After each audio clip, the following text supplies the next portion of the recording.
What's cooking, guys? If you're not taking full advantage of your Premiere Pro preferences, then you're at a huge disadvantage. In this video, I'm gonna go over some of those settings you're most likely missing, especially the last one, so stay tuned for that one.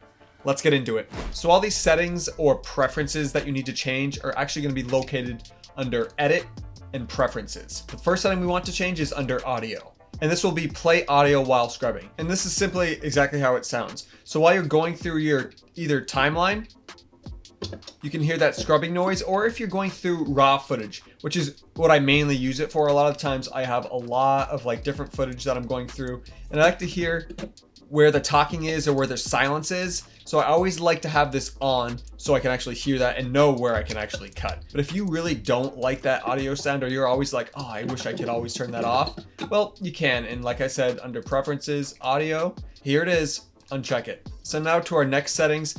They're going to be mainly located under Timeline. The first one is default transition duration. So we have a video transition duration and audio transition duration. I like to actually make my transitions a lot shorter, so maybe even like 5 frames each. And if you don't want to go by frames, you can always change it to seconds. And the reason why I change this is because a lot of the times for my clips, I like to highlight a bunch of them and hit either, if on my video, Control D, or on my audio, Shift Control D. And you see I added all my transitions.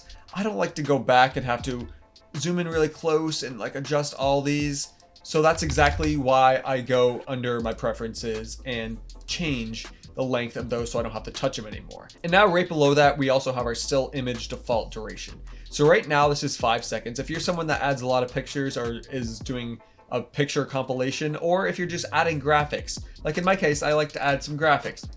It's out of random car photo that makes no sense to my project, but it works. So right as you put it in, it's 5 seconds, and that is super long, and then you have to adjust it every time. You go back into our timeline, and you can change the still image duration. Again, you can change it to frames or seconds. For this, I like to just keep it on seconds and do 1 second. And then I hit OK, and then I try to import that again. And now it's 1 second. Right below that, this is a unique one that not a lot of people know about, is the timeline playback auto scrolling, or they don't know what it means. So right now it's set to page scroll. So this is basically as your playhead right here gets to the end of kind of like the window here, it'll jump back to the beginning while you're playing. So like this. It jumps way back to the beginning, and then this will go all the way back to the end, and then it will kick you back to the beginning again. So it's a little annoying, and instead of page scroll, I'm gonna do smooth scroll. Hit OK, and now as I'm playing, see how it's moving with it rather than having to reset? This just keeps it flowing, and it is so much better, and it actually makes a lot bigger difference than you think. Now we're gonna go to some of our checkboxes down here, and one of the ones I believe is on at default is at playhead end, return to the beginning when restarting playback. And this is so annoying. It's just when your playhead gets to the end, it automatically resets, rather than kind of just staying where it is. Especially if you're doing work at the end, which a lot of the times I'm doing kind of like a creative ending, and I hate when it just keeps restarting to the beginning every time and I have to keep moving it back. And the other one that I actually checked off that is usually on by default also is play after rendering previews.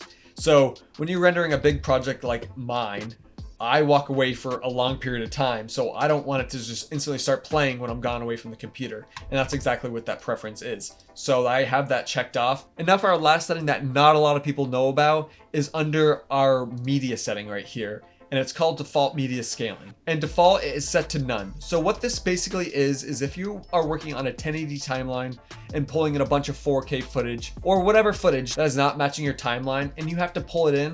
For example, so I have a 1080 timeline right now, and here's like a random 4K clip. I pull it in. It is automatically set to 100%, but this is a 4K footage, so I have to scale it back. It is 4K is 50%, so I have to scale this to 50% every time. So under media, you want to change this set to frame size. So when I hit OK, I pull this 4K footage in, I go to my effects controls, it automatically puts it to 50%.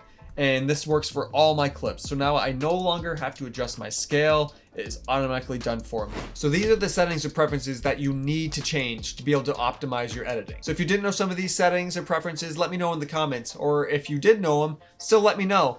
Or if you actually have some of your own that I didn't mention, I would love to hear about it. As always, guys, make sure you like and subscribe. Other than that, I'll see you in the next one, guys. Peace.